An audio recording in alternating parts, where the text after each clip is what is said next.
when you start out writing, like it's really, really hard to come up with good stuff, and you compare yourself to like incredible people and you don't really know their history. So it's really easy to think of this kind of genius as having some special gift, right? When in reality, like they just worked really hard on it for a very long time. And that amount of time, you can't really look at success as any kind of proof of the amount of work that has been put in, because that comes to people for different reasons. That can come through, the money they have, the luck, the timing, just who they knew, etc. There's just so many reasons like where that can come from.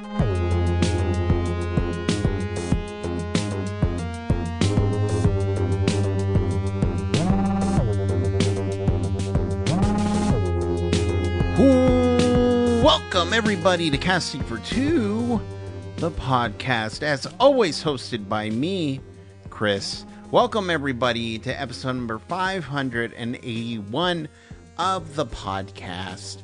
I know I took some time off, because, why not? I guess, I don't know. But I'm excited because I'm back, and a milestone for me.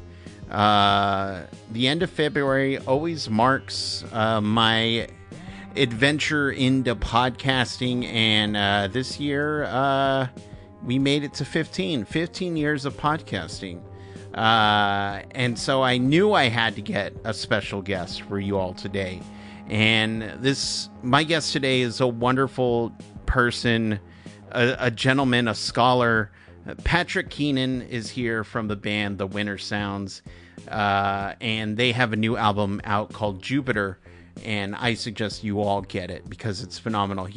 Patrick makes some of the best music I've ever heard, and we have this ongoing email thread, but it was just time. It was time to have an actual sit down chat with him. Because I love this man, and I love his music abilities and writing and all that. I don't have enough good things to say about Patrick, but why don't we just get into it? All right. So just sit back, relax, and Patrick, take it away.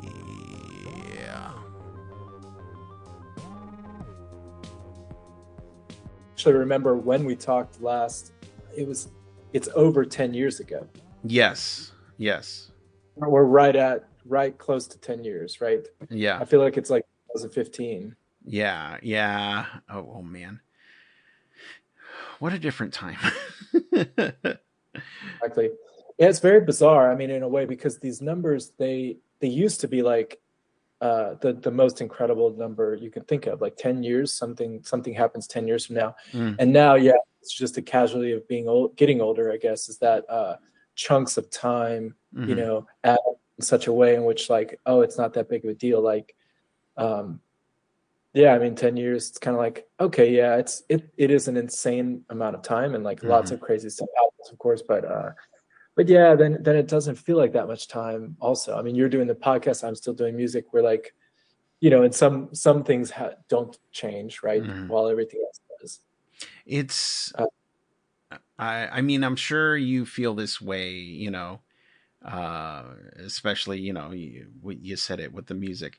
But this podcast has just kind of become a timeline for me, because I'll just remember, oh, this was the COVID era. This was the after COVID era. This was the before era where I was I don't know, in my 20s. It's just, oh, I can listen to an episode and just be like, huh, we're the same person, and we were different things going on at the time. So it's just it's just wild. It's your like psychological continuity, right? It's like yourself from a month ago knew of the person from a year ago, and so on through time. It's very I always I was listening to a podcast. Like, look, I I go back to listen to episodes. I'll admit it, whatever. But I was listening to a podcast with a bunch of my friends. That doesn't really matter. But it was interesting where it was on the podcast birthday, and I was like, I hope I do this for another 3 years, and then fast forward to Nice. to today. I'm like, oh well, I kept to that promise. Yeah. I mean, it would be really interesting if you could, you know, I mean, these podcasts that exist for long periods of time, for Mm-hmm. example, that a lot of stuff gets said. I mean, you're not running a necessarily explicitly like political type of podcast, right? You're Right. just sort of working through the arts and everything, but you probably can still see, you know, examples of how your beliefs change over time or Yes. Yeah. that kind of appear. Because I was gifted this like what would it be called? It's like a just a diary, right? Of a certain, oh, it's like a 5-year diary. Mm-hmm. And do you know of this? Do you know these things? This like, Um. well, okay. Yeah, so it's obvious in the description what it is, but the 5-year diary has you know, a space for you to write about a paragraph on the same day every year. So you Oh. go through one, then you kind of cycle back, and then you hit it again the next year. And as you write in the next year, you see what you wrote from the year before. Um, and in doing that, like because when you're reading it, it's very digestible. So every night, if I write a paragraph, I read a paragraph from a year prior, and it can be like so crazy to see what was the kind of like theme that just kept reoccurring in my mind, you know, Mm-hmm. that come out in the writing, like a fear or like anxiety of some kind, or just a way I was thinking about a particular thing that either that changed gradually over time or was just completely forgotten about one day. So some kind of thing that dominated my mind for like a month that I thought might never end Mm-hmm. gets forgotten. And and when it gets forgotten, it's not even reflected back upon. Be like, oh, I remember when this dominated my thinking for such a long time. Like Mm-hmm. instead, it's just gone. But when you have these like 5-year diaries or these types of things that you can actually revisit things that you wrote, you can actually see like, you know, this chunk of time where a pattern sort of just played out over and over again. And I just think it can help you maybe break from particular cycles like quicker or whatever. Like if you have a thought that's kind of consuming you, you can say like, oh, well, this isn't going to last forever, or I've been in this before. I've had some version of this before that I was able to break free from. Mm-hmm. So anyway, I was just curious if you would experience something like that with casting for two. Um. I mean, I've definitely noticed. Well,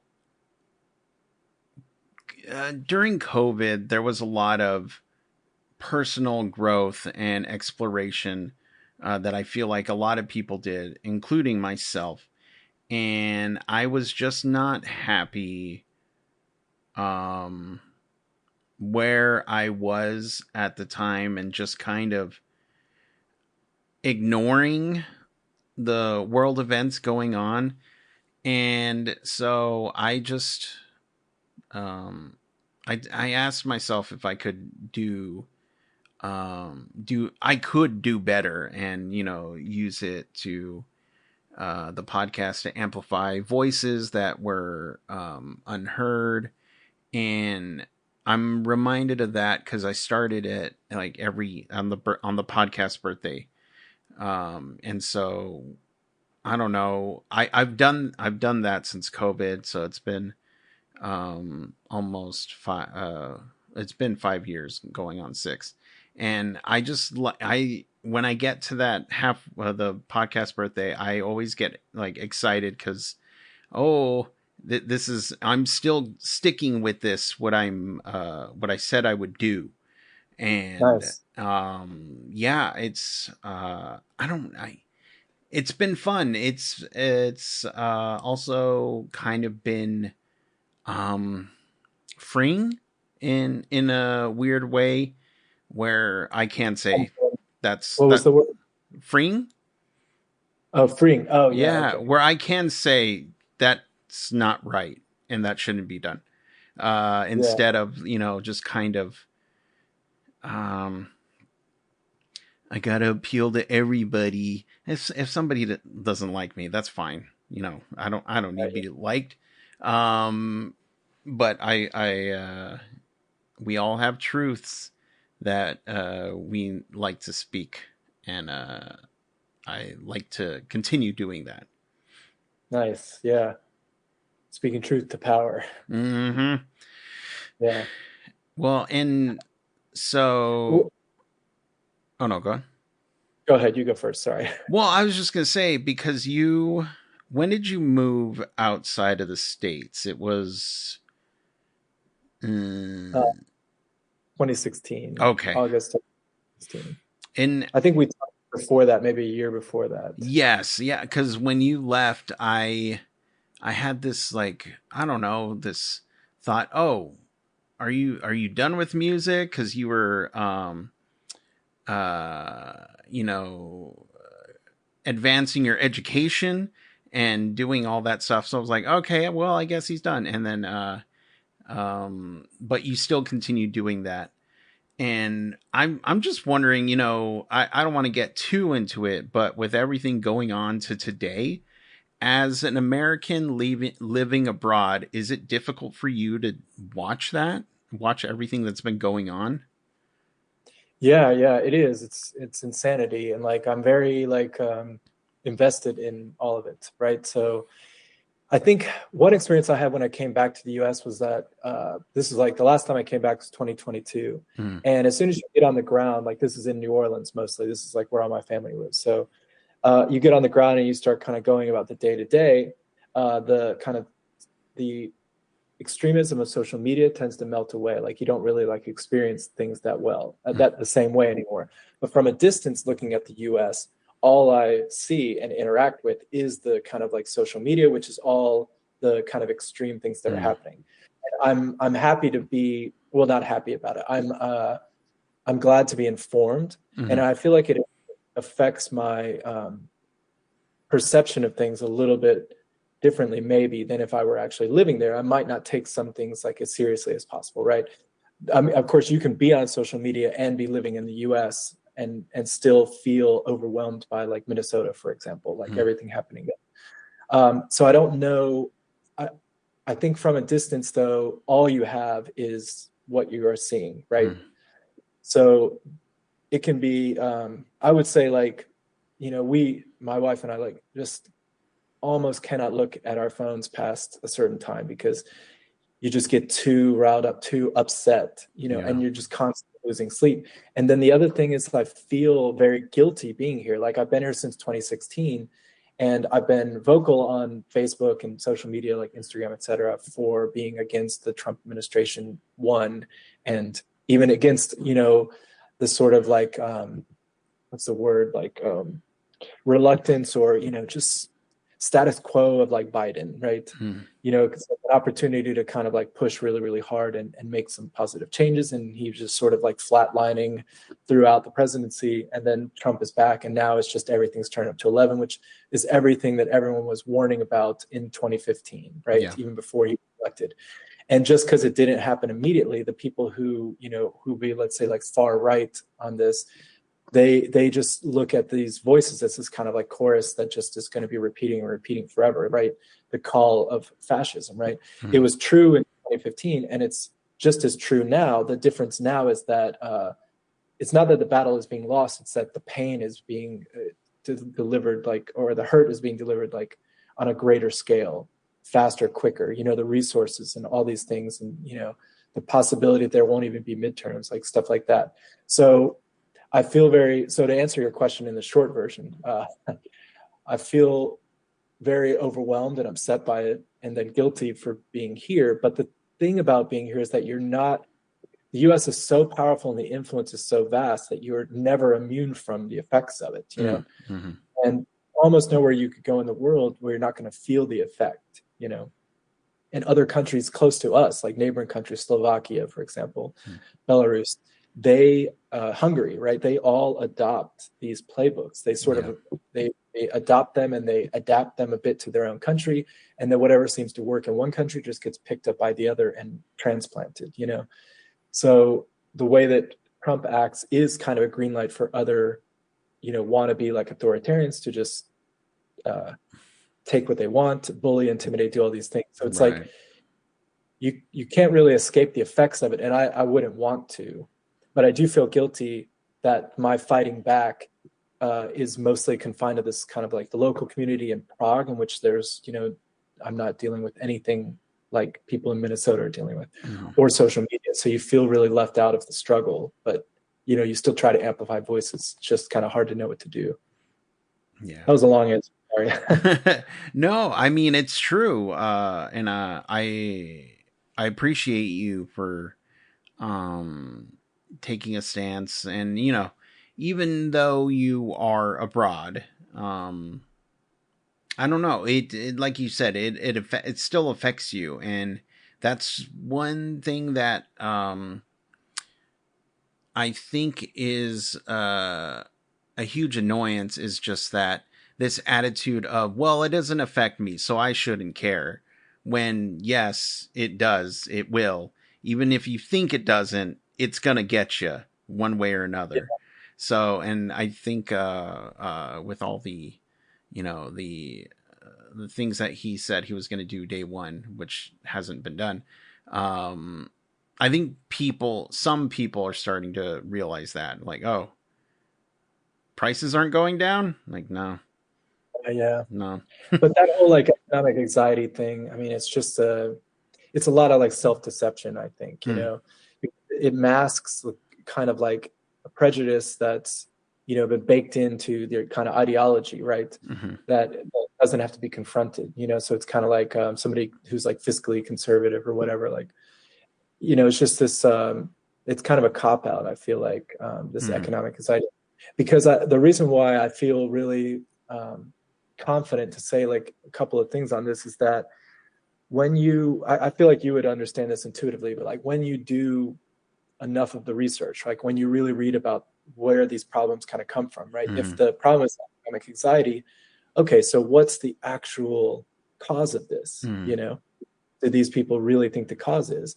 And they're really, really happy to quickly jump to blame like immigrants or trans Right. people or gay people, or Right. something, right? They're super happy to do it because they've had baked into their ideology for many, many years a deep prejudice against people like that, which has probably come largely from their religious communities, right? Mm-hmm. I mean, that's a whole other thing, but they never did the research to kind of Right. see who's pulling the strings, who's controlling things like the billionaire class, and like what they've done to, the middle class, or whatever they've just done to the, let's say, American economy in our context, right? So they've just not done any of the work, Mm-hmm. and they've let them be pulled so quickly into a prejudice that may have been, a natural thing. I mean, people have these prejudices. That's very, very natural, but they just kind of let it grow and fester, and they can't see past it. And they're so lopsided in their beliefs that they're literally willing to, jump in front of a bullet for Elon Musk, who's just feeding, is one of many, but like who are just feeding the propaganda that, they're actually at war with immigrants or something. It's insane. So yeah, it's easy to be really like, I can understand. I get it, like ignorance in general, it's a very, very hard thing to overcome because, not everybody has access to education. Not everyone has access to like multicultural, different cultures, and get the experience of meeting people from different places. Mm-hmm. But when you gain that access, like then your ignorance kind of melts away. You can't hold it together when you find people from countries you have only been told your whole life were, exporting terrorism or something. It's like, and not everybody just has that. That's like a privilege that some people have, but I don't know your background or mine, being different, of course, but like, I feel like I actively work to get myself out of that. And, but I wouldn't take like full ownership of it. I had people in my life that called me out on bullshit at a very young age, and I was able to, and through that growth made me kind of more curious and want to kind of, I guess, expand just my general knowledge about the world and everything. And when you do that, these prejudices, like they tend to like disappear because they only exist inside of like a bubble of ignorance of a sort. Yeah. I my parents chose to raise me in a traditional American way. So that is a nice way of saying I shouldn't say nice way, but there's been, I'm Mexican. I don't have a relationship with my culture. That's just kind of, you know, so, and then, we moved to Oregon, which, um, I went from one, basically living on the border of Texas and Mexico, going to Oregon where, oh, there's just white people around. And I Mhm. didn't think anything of it because, again, I was raised American. So when people were racist toward like me, I probably didn't pick up on the things that they would say because, like, oh, that's, I don't know why they said that. That's probably the next person or whatever. But I just had this bubble of just, I mean, I of safety of, like, oh, I'm accepted, I'm one of you.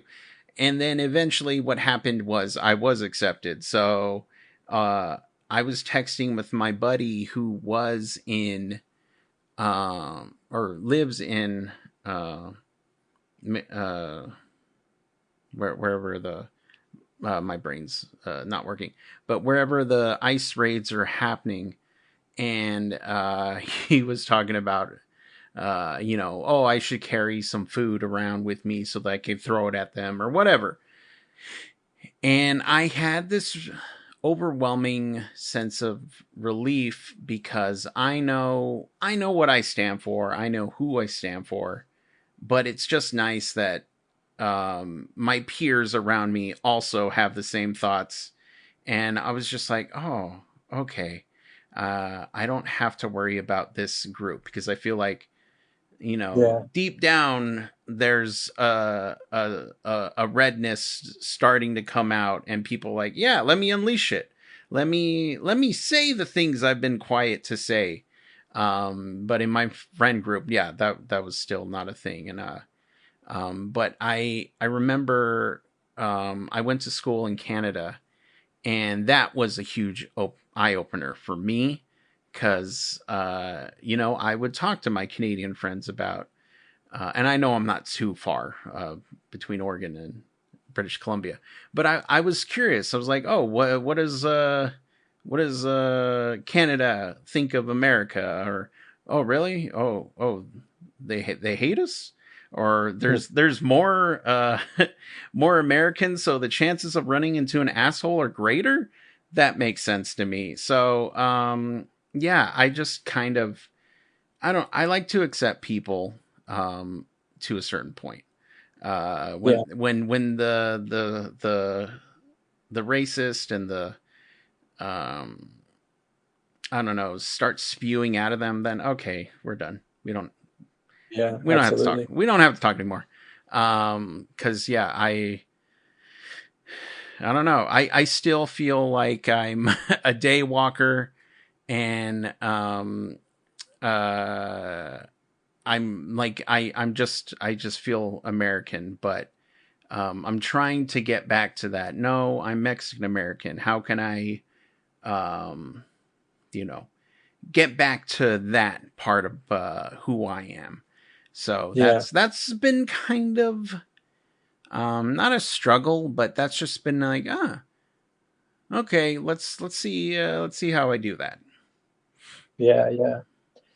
I mean, it is really interesting because like the saying like being Mexican American Hmm. as like embracing both at the same time feels more conceptually like the core idea of what I picture America being, which is was, enshrined in the Constitution and on the Statue of Liberty, this, people yearning to breathe free, like coming from all over the world, all walks of life, etc. So like Hmm. having a culture that you also connect with, that you embrace, that you have some history, it's just it just feels like more normal. And that's the bizarro world like thing of the moment is like the what's the word, like some people wishing to hide that Hmm. fact, right? Hmm. other side of them, which should be embraced, because it's a beautiful thing, like these histories. And I mean, people, we grew up in my family is like Irish Catholic, right? So like everybody, not everybody, but like most people have, our two grandparents away from like coming from Ireland or Italy or something, and I mean, these things are like, they were small, but they were like a part of our life. We listened to Irish music. My mom, we went to family reunions where they spoke Gaelic, or they sung Irish songs, and they came from Ireland to the family reunions. Like, I don't know, it's just a weird thing, and it just happens to be from a place in which isn't getting targeted the same way, right? They're still immigrants. They're like the good immigrants or something, right? So it's like, you don't have to hide that aspect. It's just very like normal thing. But there shouldn't be any kind of distinction between like all these different cultural histories. Like, they're part of everybody. And I don't know, it's easy for like us to talk about it, because I know from talking to you for so long now, like we're kind of coming from the same place. The thing that just is so frustrating is like trying to explain to somebody that would see the world in this opposite way, talking about finding like whether there's any common ground. I mean, if they're kind of spewing out some kind of racist bullshit, it's more like how did you end up seeing the world this way? Like, what's motivated your perception about it? Because to me, it always just runs through just layers and layers of hypocrisy. Doesn't ever make sense. Like, because I just don't think there's any deep core set of beliefs that are removed from in-group politics and religion, religious belief. There's no like kind of logical path you can take to the core, the ideas, right? Because the truth is your experience and my experience, and Black Americans, and like people who just living in the cities, that have been in the country longer because they've been alive longer, than our friends or whatever. They have generations going back. It's like that's the raw core of the experience. So this kind of idea of like the ideal American, whoever that is just total nonsense. It's just insane. And I mean, that's why I feel like that people have just kind of moved past being able to reason with them about it. Like, if it's a one-on-one conversation with somebody who's sort of like willing to listen, it isn't just overtly an asshole. Maybe I feel like I could make some progress, some like leave behind a lingering thought that kind of sticks with them a bit. But yeah, online, if you're trying to like kind of, get into a Facebook discussion, it's always the same type of personality that kind of comes out, Right. Yeah. And there's no point having a discussion online, just because that toxic person. I feel like you can be more toxic online if you want to, and those people are there, so it's like, all right, whatever, block. They just reply to a post with some random thing I've never heard of before, that was just outsourced on like Reddit or whatever. It's like, well, what happened to 19 billion, Minnesota? And it's like, I can't go and try to answer this thing that I'm sure is wrong, like wrong. Or, someone's like, but Trump stopped 8 wars. And it's like, I don't know where he's getting that number. If I have to argue against this thing that's probably just untrue or fabricated, like, I'm just going to be spending all of my time looking up some information that they are just going to ignore anyway, and it's just, no, but I get it. I don't even know what wars he ended. He says it. What does that mean? Like, okay, he said it. So, but I'm just like, okay, whatever. He referred to Greenland as Iceland today during talking with. I'm just like, oh, so he's got dementia for sure. Which you should get that checked out for real. just retire, man. Just like, you're rich, you're going to be like held unaccountable, for like, just retire and have a peaceful life. Like, why? Like, you proved that you cheated the system and you won. Kindly fuck off now. You know, Yeah. it's just like, but so music, what's going on? What's going on? Oh, What's yeah. going on with music It's now? really cool. Well, a lot of cool stuff. I mean, the new album, we have an album coming out January 3rd, which is called Jupiter. And I recorded it actually in 2022 and 2023 in Nashville, Tennessee, New Orleans and Nashville. And, you know, I was playing with the guys, the US band, right? The guys that are, this is Paul and Corey and Joe. They were in the band for a really long time. We were recording at Paul's studio, and then we mastered it, mixed and mastered it in Nashville with the same guy who's done the last 3 albums. His name's Derek Garten. It's really, really incredible. And then after I left, so the album was basically done. And then I left, and I was kind of like messaging the guys, like, give me some time. Let me see if I can figure out a way to bring you over here. Let's really try to make this work. We kept kind of talking about it, you know, month past this, you know, and meanwhile, I'm still kind of living at the time just on my student salary, right? Just the stipend I got from being a student. So I don't have money to fly them over. They don't have money to fly over, you know, and spend like, I mean, who could do that? Spend like 2 weeks, 3 weeks traveling around Europe.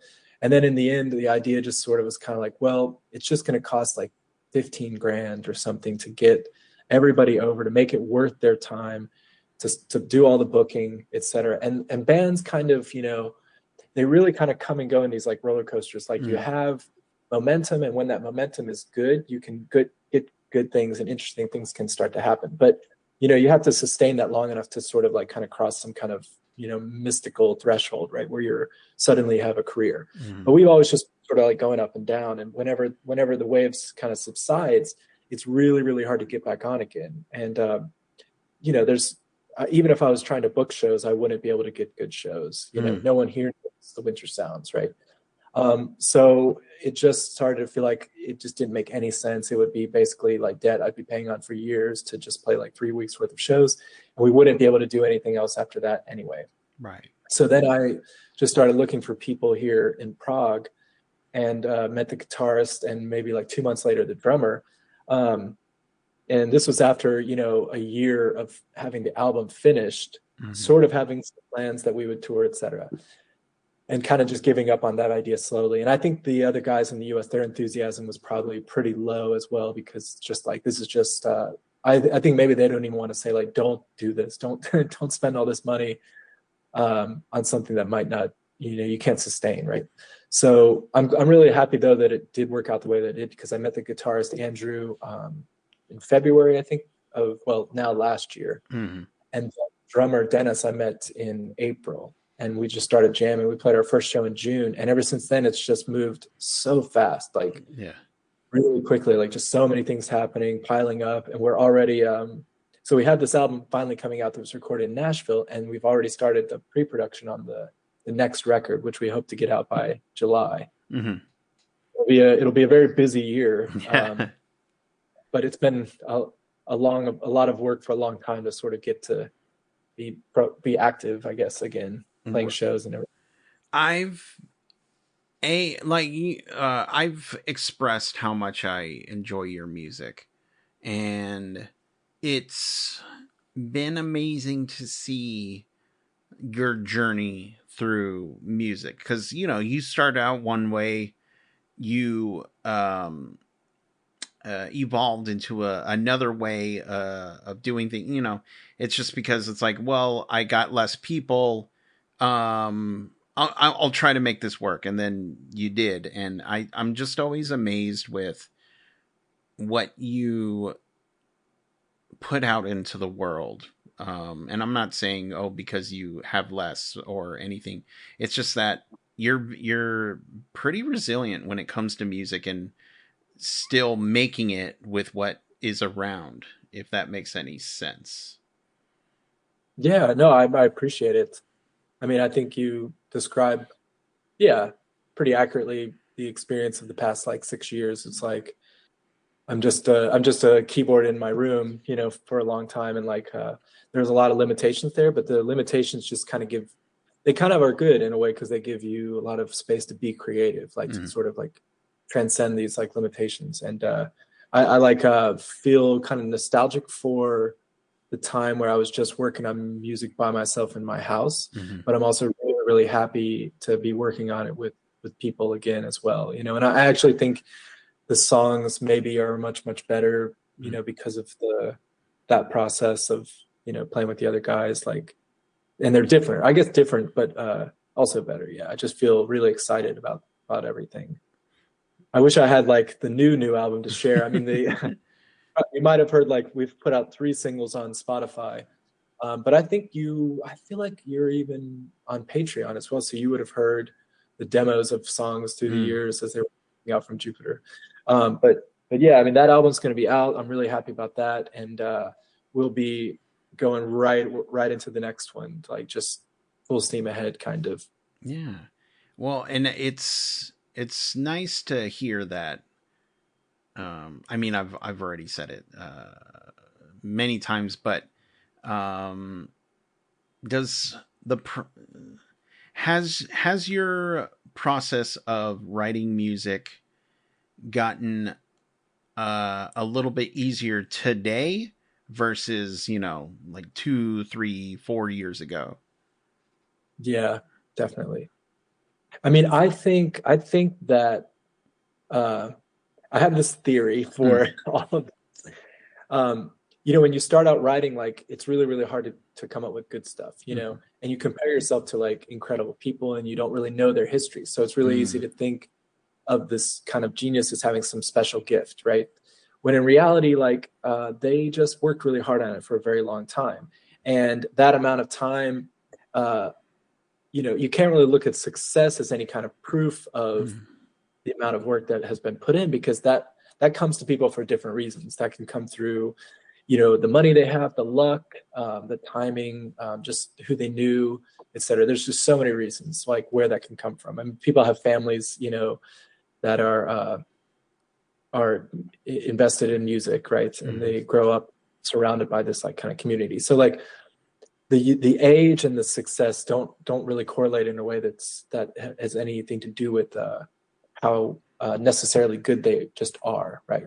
So I tend to think this concept of, you know, the genius or um, yeah, some version of that is kind of a myth. Mm. And in my own work, I just see that the more that I write, the quicker, the better, the more happy I am with it, et cetera. And it just moves at such a speed that like if I free up, you know, if I can keep myself the momentum going and I keep Mm. freeing up as much time as I can.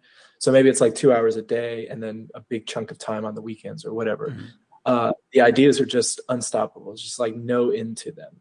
And really it's the physicality, like the literal recording it, layering it, you know, mixing that, all that slows down the process. Like there's just no end to the ideas. And I think that my experience is just then that I would say this is for everybody doing anything, you know, especially artistic. You know, the more you do it, the more ideas you'll have, Mm. and the gap between, you know, something incredible that, you know, changed your life and then something you're capable of gets smaller and smaller because you start to not only see yourself as kind of getting to that point, but you also start to understand the histories of these very successful things. Like a lot of that history is hidden from the casual listener. You know, it Right. just appears as a hit. Nobody knows the demos or the years of writing or the teams of people that go into creating some of these like really, really popular songs. Um, so if you don't know that, it can feel like you can't create something incredible unless you are gifted by God or something or nature with this ability.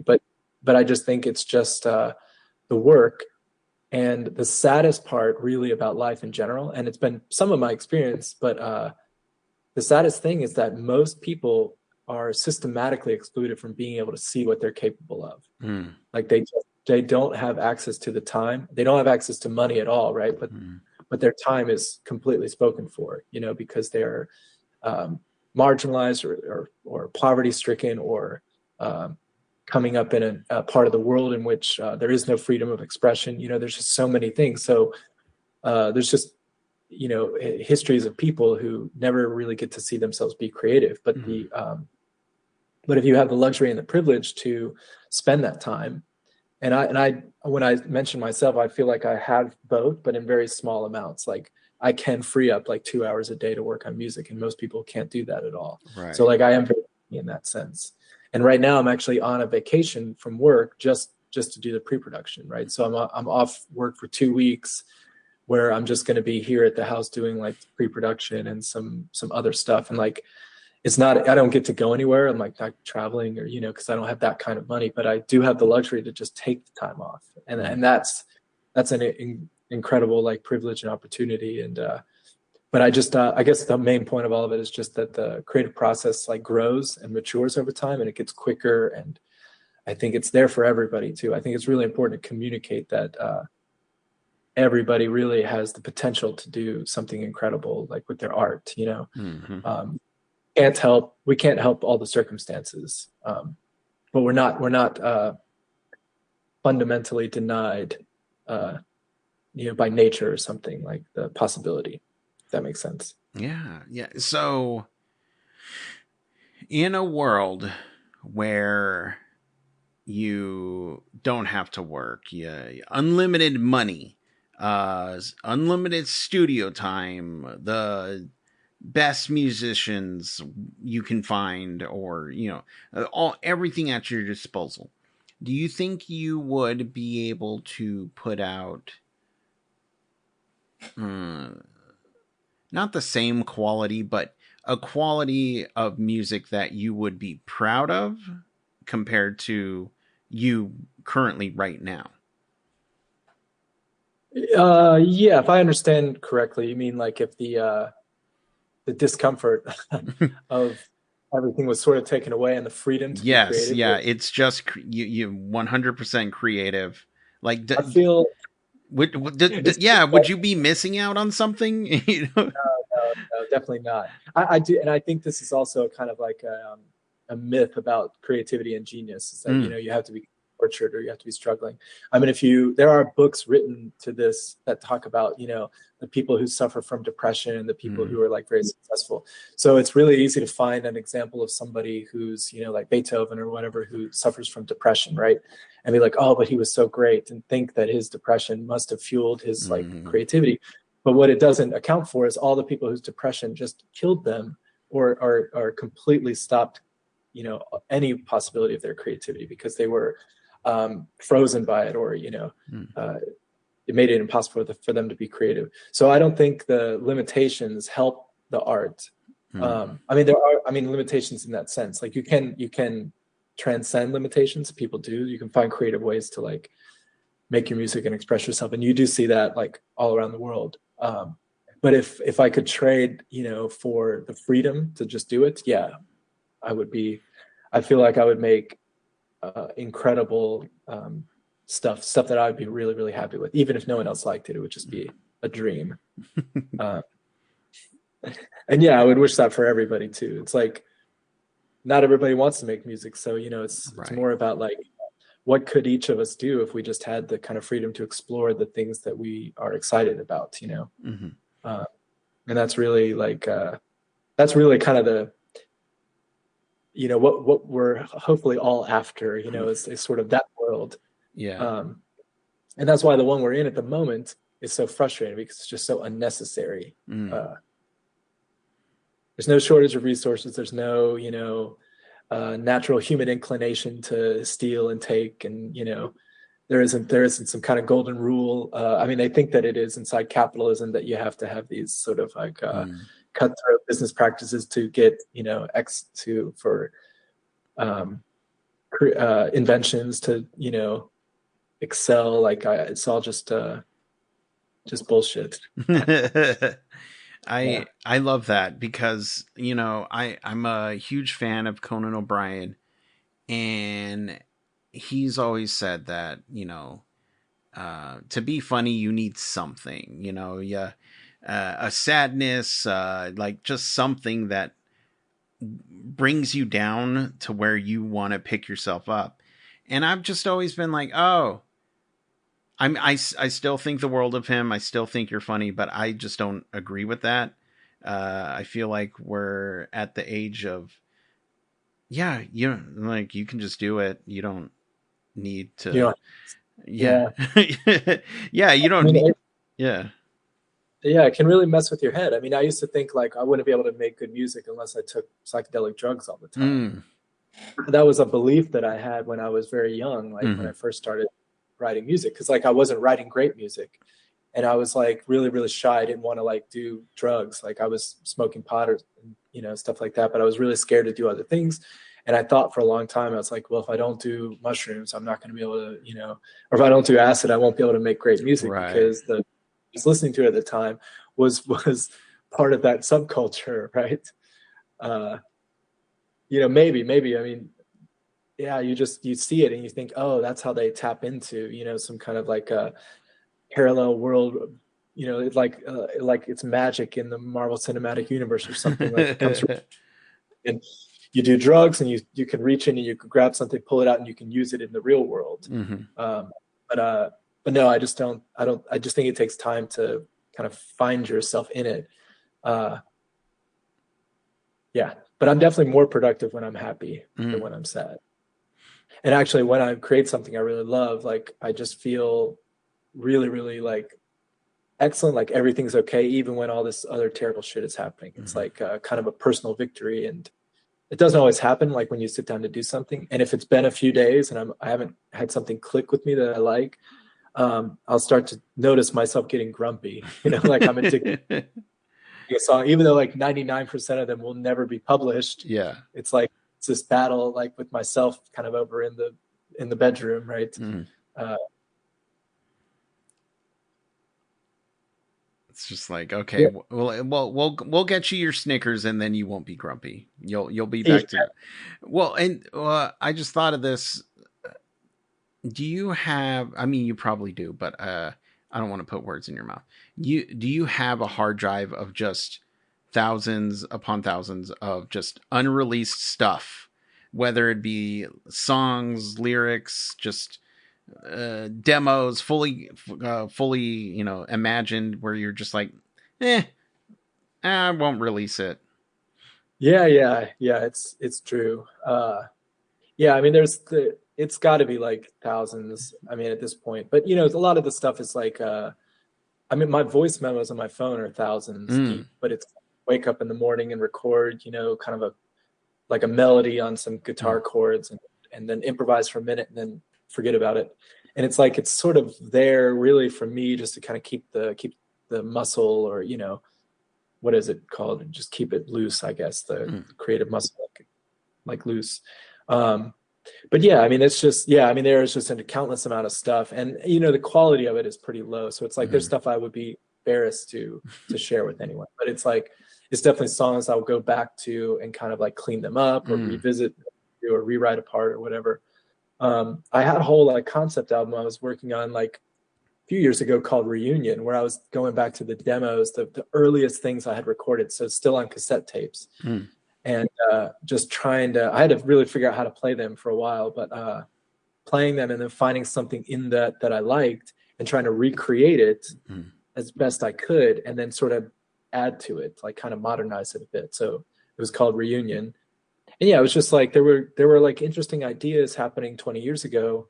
But as a whole, it wasn't great. It's like I'd have to go through a whole half of a cassette to find anything even I found exciting. But I was always recording like constantly forever. So it's like I could go through a few tapes and have like several songs kind of to just build off of right Mm. there. Okay. Okay. I love that. I'm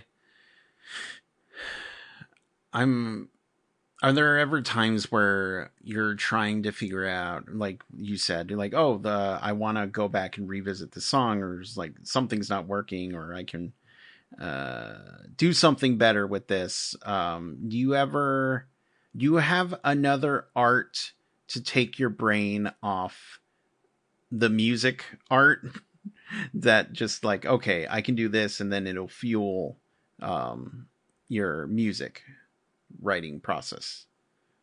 Or Yeah, there's one thing like I mean, I was writing like sort of the screenplay mm, for a television series, mhm, and I weirdly got very, very, very deep into it. mhm, I mean, 600 pages of something.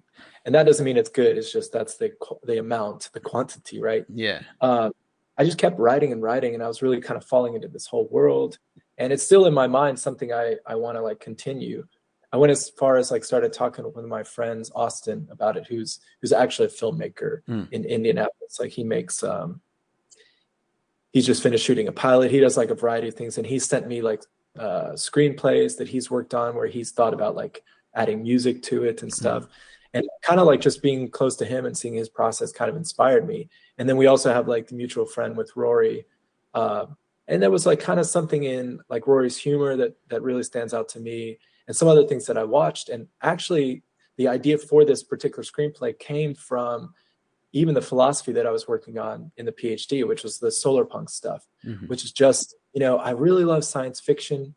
And I grew up as a kid watching like Star Trek: The Next Generation and Deep Space Nine and all these things. And I just haven't found anything that sort of does that for me in the present. The closest thing maybe was the Orville, which was itself just an homage to Star Trek, right? Yeah. You watch science fiction now, you just kind of constantly get the dystopian stuff like Black Mirror, Severance, Pluribus, all these things. And it's really, really hard to find something that's sort of optimistic or hopeful for the future. And it's very, very important to actively work on expanding the imagination towards a future you want to be a part of, right? Because if you don't actively work on it, then it sort of recoils and dissipates or whatever, desiccates. And suddenly like you have the future that's kind of just presented to you from, these like uber rich people who essentially just they just want to toxify the planet and live on, space yachts or whatever. Yeah. Like they don't really have a concept of the future beyond like they're kind of like how much wealth or immortality can they gain. And even their vision of the future is just terrifying. It's like, oh, I'll download my brain into, a light particle or whatever. And it's just like, oh my God, man. But yeah, so this screenplay was sort of built on like wanting really, really to try to create some kind of future space that would represent this kind of solar punk thing. And so the only thing I'll reveal about it was I set it in this post singularity. And only reason why the singularity was put in it at all was so that the show could be like kind of grounded, but have this sort of freedom, like post singularity, everything sort of fell back into normalcy, but there was just a lot of weird stuff that still lingered, right? It was sort of the premise for it. Then it was like a comedy and yeah, because it was post singularity, the particular planet or premise of which all this stuff was happening happened to sort of get everything right post singularity. So you have people who are living like kind of completely free lives where, they have the equivalent of like a holodeck, and they have the, what are these things called, the replicators, so it's like these resources are no longer like an issue. And so the competition for them is gone. And so it's just a space. But even in that kind of creative space, you still have conflict and problems because that's just sort of a natural part of being alive. There's emotions and, and a lot of different things. But yeah, I mean, that's one way of sort of channeling everything into some other kind of piece of art, I guess. And the philosophy was also a bit of that avenue. Yeah. And they feed each other too. I mean, you probably have this experience when you're writing, like, and you're a big film guy in general. So it's like you get inspired by things, and the creativity spills over into the other categories in your life. Right. I definitely do have those moments. I was doing somebody else's podcast, and they were interviewing this kid who got into music, and he asked him, he was a kid who wrote music but also was writing poetry. And the interviewer just asked him, "Oh, do they intertwined at all?" And he said no, just like flat out no. And I'm like, if there was a moment where you heard like somebody's brain being blown, it would have been mine. Because I'm like, how do you do that? Like, I can't, I even saying it right now, I can't even process how you keep one facet of art away from the other. It does not make sense to me because Yeah. I've talked to musicians for a while, and I've never gotten that answer of, oh yeah, no, I keep that separate. Like, no, no. Yeah, yeah. I don't know. I mean, I guess you could maybe try to do it like deliberately or something, but seems like it would maybe almost even be like unhealthy for your, you know, the creativity you see from like other sides of your life. Yeah. All the beeping. I just this camera thing died. So Oh no. no, no, it was only meant to be beep for a little bit. So Oh, I was just okay. yeah, I was just meant to get just the little beginning with you Oh. with you talking. Oh, okay. Yeah, yeah, but it is, I don't know. I mean, everybody has their own kind of like strategies for sort of like what works for them and stuff. And there is no, I mean, really isn't any rule that anyone should follow. But if someone is like, I like to compartmentalize my creative processes, I mean, maybe if it works for them, then yeah, whatever works. Because yeah, different disciplines require maybe different skill sets or different sets of focus. But I mean, I was doing philosophy and like it was starting to feed into the music, like, and every song started to have this kind of like deep philosophical theme. And that seemed like it helped. But when I was trying to bring the music kind of into the philosophy, like I really, you know, maybe kind of messed up a little bit of my process because not entirely, but it's just like philosophy is just sort of it can be very like meticulous and, you know, like detail oriented in a way that doesn't really like reward like spontaneous like free expression the same way. Like you can't just say anything, you know. Right. You're supposed to support, you know, you're supposed to have a whole logical proof for all your claims and not your claims, but you know, if you want to make like some kind of big point, then there needs to be like a path to it. And it's not just how ridiculous you say something either. Like Right. it's like But yeah, no, like, I don't know. If that is true, more power to him. But I was just like, liar. yeah, I had yeah, no problem saying like, what a sham of a person. yeah. But so, you know, as we're getting towards the end of our chat, I'm very curious, and there's never a right or wrong answer, but I'm curious what you're gonna say. To you, what makes a perfect song? Oh, yeah, it's a good question. To me, well, I think, yeah, I guess I'd have to think for a second. So let me not Mm-hmm. just shout out something. Um, yeah, I mean, obviously, like there's a hook that kind of connects, and there's elements of the production that can be like interesting. Uh, I mean, and but you know, and then of course, I think in that hook, the thing that's being said is, you know, unique or like kind of profound, even if it's in a really simple way. Like the first song that comes to my mind is this one. It's called "Lottery Winners on Acid" by the Crimea. If Mm-hmm. you've ever heard this, it might be my favorite song. It's like always in like it would always be in the top 10. You know, that's an easier thing to say. It's like top 10 favorite songs. And the chorus is it's like a love song, and the chorus is, "We walk through the streets like lottery winners on acid." So I was like, that lyric is just that's a perfect lyric. It's perfect. So the melody is great, but if the melody had a different lyric, maybe it wouldn't have clicked with me the same way. Or if that lyric was, you know, screamed in a black metal band, like maybe I wouldn't like it as much. Yeah. It's like kind of weird combinations of things. And then the production, you know, on that song in particular is unique, but it's also still a pop song.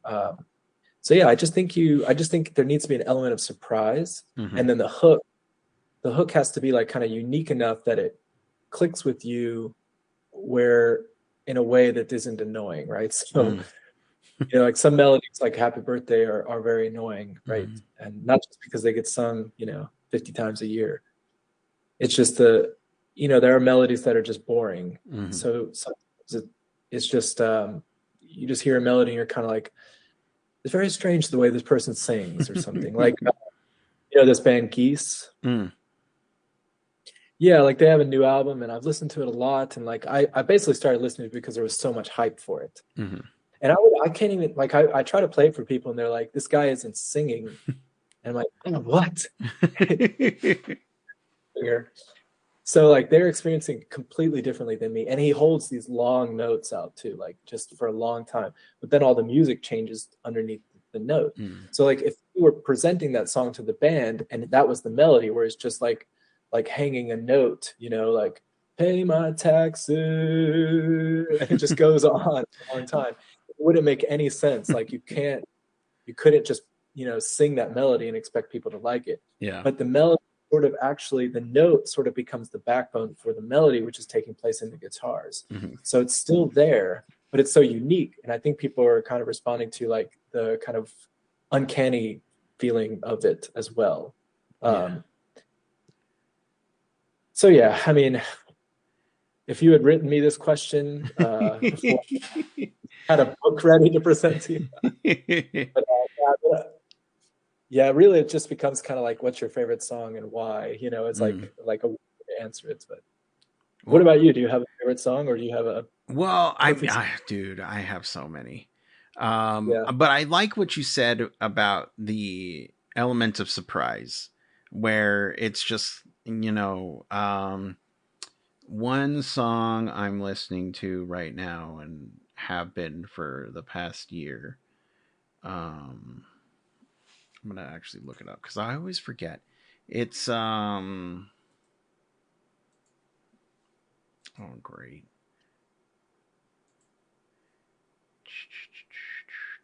And it's one of these songs that um the music video is trippy, and I learned it's done with AI, so for whatever you feel about that, but it's washed out.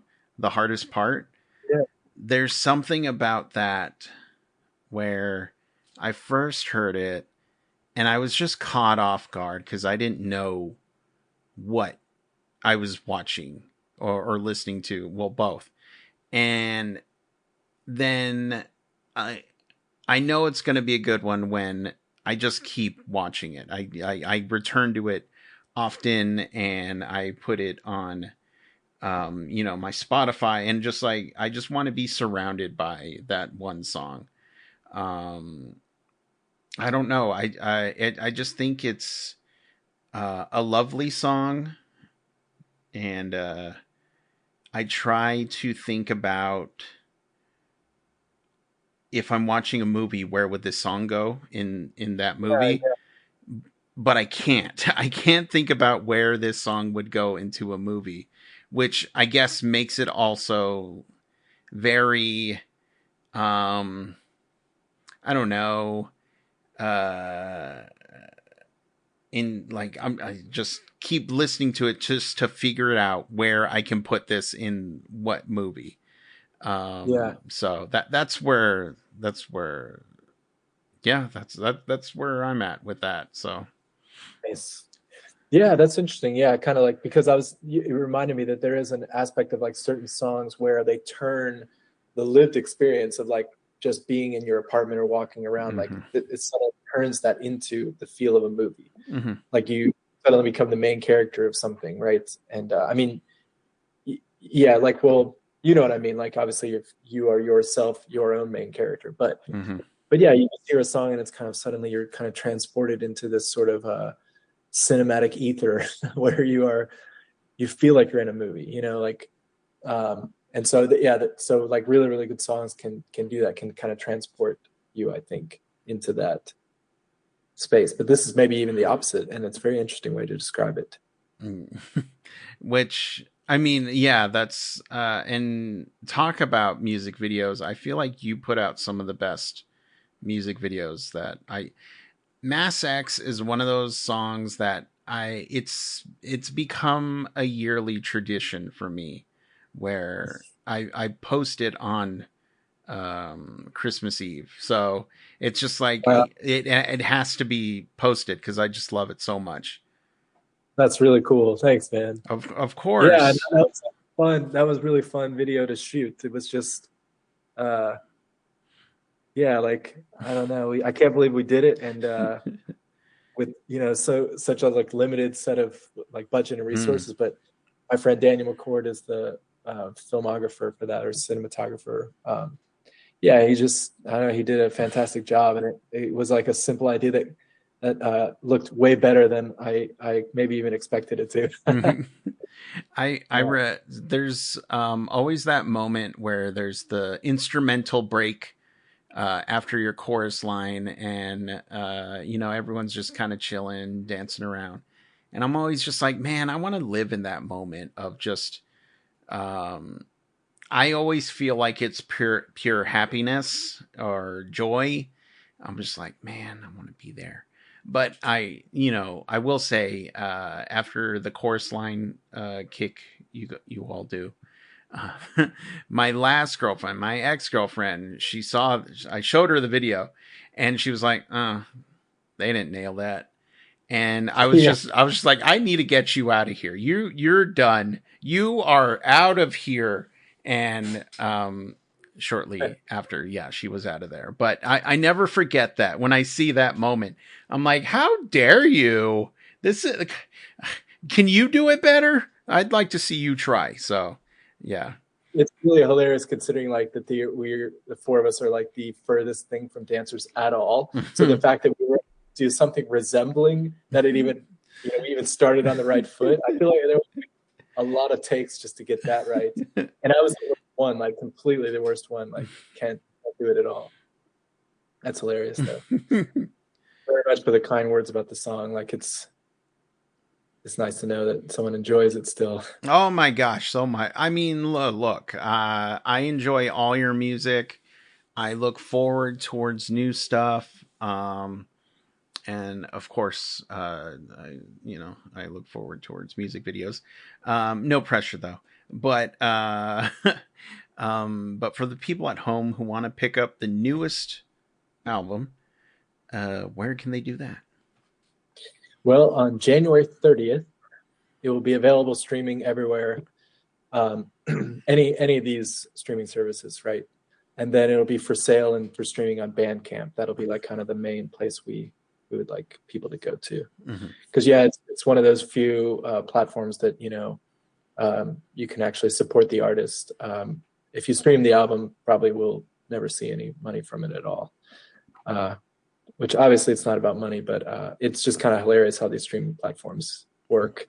Yeah. Like 88% of the artists on Spotify are demonetized because their songs don't cross over 1,000 plays. So yeah, if someone goes to Bandcamp, it'll be there, and that would be maybe the best place and the highest quality. I think you can hear it as well. Yeah. So, but Patrick, I don't want to end this chat, but I feel like we do. I don't know. Like it's been a while, and I'm just grateful that I've been able to chat with you today, and to just see how everything's going for you. Yeah, thank you so much, man. I really appreciate it. And we can chat anytime. It doesn't have to be on the podcast, but I'm grateful that you do the work that you do, and that we just can, give each other a boost and share the work. I guess maybe in a weird way, I feel like I might have just talked the whole time, whereas it's supposed to be like a sharing situation. So I apologize for that. I was just eager to chat with you. But yeah, I appreciate it. I think it's super cool what you do, and that hopefully if we can give you a little bit of a boost as well and get some more listeners to Casting for Tim. And like, don't apologize for talking, because I had a fun time listening. I always feel like if there's a podcast episode where I'm doing most of the talking, I'm like, okay, it's not a. All right, it's an episode, whatever. But no, I appreciate everything that you do, and the music that you make, and the person that you are. So yeah, definitely looking forward for this. So cool, man. Thanks so much. Same to you also. Yeah. But again, I'll let you go, and I have dinner. I don't know if you've had dinner or We're about to go grab something from the grocery store. Yeah, it's 8 o'clock, but it's just gonna be a late dinner. I was out earlier too, so it had to be postponed. Yes. Well, like I said, continue to do you and keep staying safe and healthy. All right. You too, man. Thanks so much, Chris. Thank you. Bye-bye. All right. Bye.